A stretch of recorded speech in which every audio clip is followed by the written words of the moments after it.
Yo, what's up guys? Okay, hear me out. We were just supposed to grab a casual Thursday dinner. You know, chill vibes, catch up with friends, nothing fancy. But then, one lost wallet, one mistaken proposal, don't ask, and one fight over the last gulab jamun later, this turned into the most unexpected dinner night ever. Trust me, you do not want to miss this one.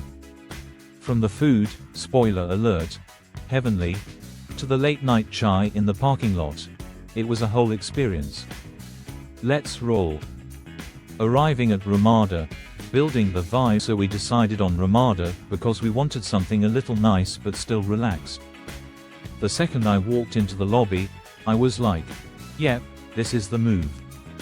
Warm lights, that subtle hotel lobby scent, the hum of quiet conversations. You already know I felt fancy for no reason. And of course, I was the first to get there. Again. Why'd I have friends who say 7:30 sharp, but mean 8:15-ish maybe? Story of my life. But it's cool, gave me time to explore. And guys, the restaurant. Stunning. Candlelit tables, soft jazz in the background, and that open kitchen where you can see the chefs doing their thing. Major bonus. Friends start arriving. Introductions. Right as I'm filming a little intro clip, I hear this loud laugh from behind, and I already know who it is, Myra. She's the energy of our group. If something chaotic happens tonight, 99% chance it starts with her. Next comes Ali, our food snob / unofficial restaurant critic. Then Nadia, who literally brought a new lip gloss just for dinner. Rayhan, the guy who's always 30 seconds from saying something wildly inappropriate. And finally Farhad, who somehow looks underdressed and overdressed at the same time. Don't ask how he does it. Big hugs, a little chaos, and boom, we're finally seated. The buffet walk, first impressions, let me just say. Ramada knows how to do a buffet.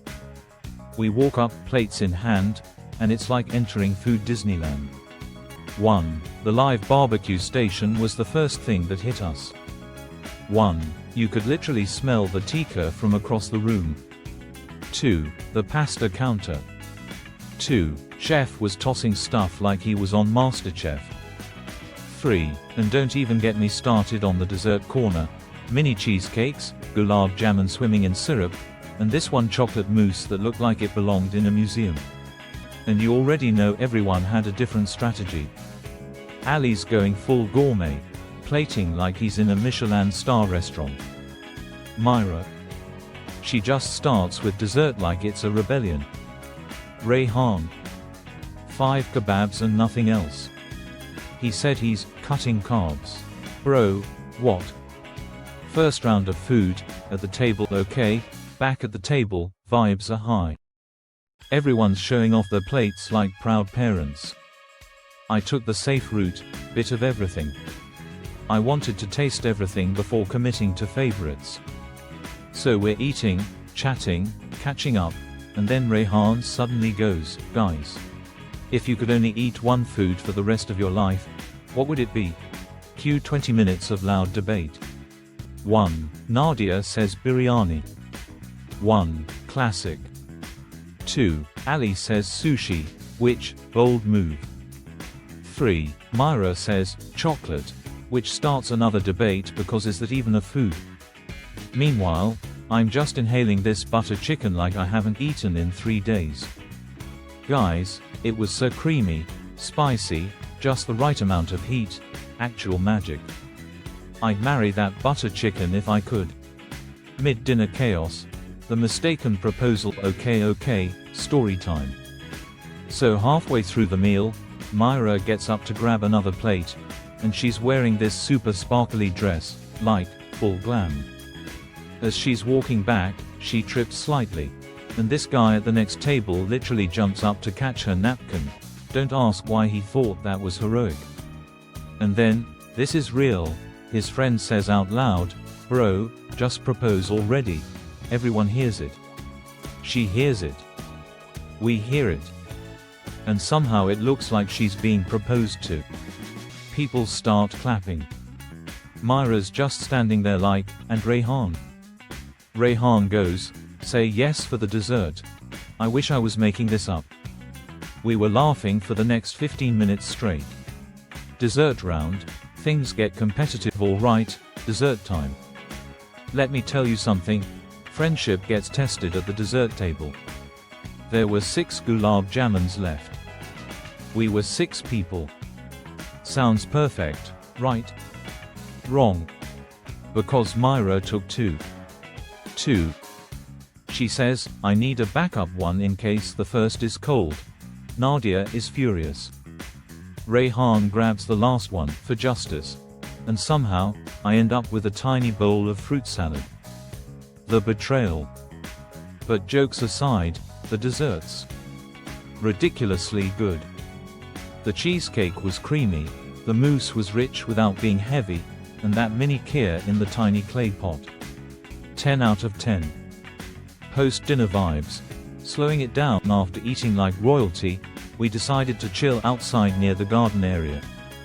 It's quiet, a bit breezy, and there's something about sitting under fairy lights after a big meal that just hits different.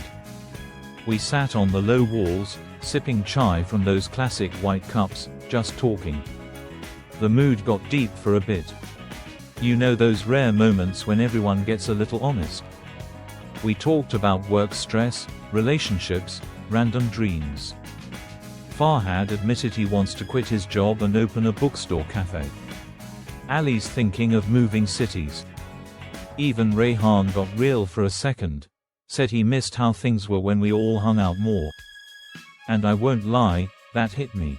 We're always so busy running around, chasing stuff, and it's nights like this, simple, genuine, unplanned, that remind you what actually matters. So yeah, what started as a regular Thursday dinner ended up being a night I'll probably remember for a long time. Good food, great company, a fake proposal, and a near dessert war. Just another night with this crazy bunch. If you're watching this and you've got friends you haven't seen in a while, text them. Plan a dinner. Doesn't have to be fancy. Doesn't even have to be Ramada. Just be together. And hey, if you liked hanging out with us tonight, stick around. Because next week, we're taking this crew on a midnight street food tour. Yes. That means bun kebabs, fries with 5 kinds of masala, and possibly food poisoning, but fun food poisoning.